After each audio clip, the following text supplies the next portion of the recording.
Okay, you can hear me all right? Yeah. Well, all right. So despite that humbling introduction, Rick has only given me 3 minutes, kind of like a boiled egg. So I'm going to have to hurry, and then I'll be quick. So I'm sure that most of you here know that proteins are the molecules in the cell that regulate basically every aspect of life: muscle contraction, memory, sensory perception, and so forth. And single defects in a complex protein give rise to a host of human diseases. So it's not so surprising that the NIH has spent an enormous amount of money trying to figure out how they work. Drug companies have spent an equivalent amount of money trying to design drugs that bind to them and control their behavior.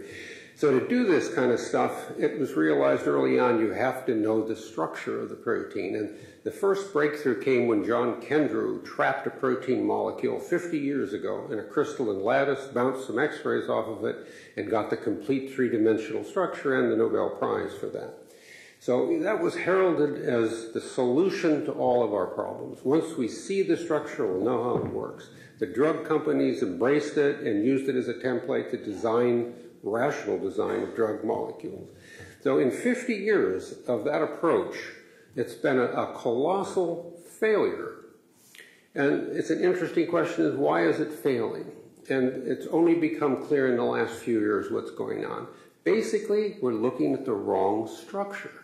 Protein molecules don't look like anything like they do in a crystal, trapped in a crystal in solution. They're plastic, flexible, they're moving all over the place, kicking and screaming, and they've got many different structures. And it's these structures that we need to see to understand the function. And it's these structures that the drug companies need to use as templates. So the question, how are we going to find these structures? Are they going to do it with crystallography? No, obviously that's not going to work.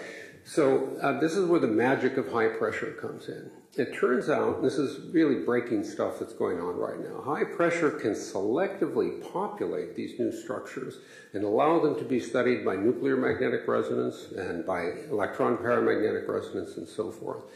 And in my opinion, this technology is going to really lead the way to finding these structures, seeing how proteins work, and leading the way to rational drug design. So that's my view of this, and I think it's got a bright future, at least in biomedical and scientific research.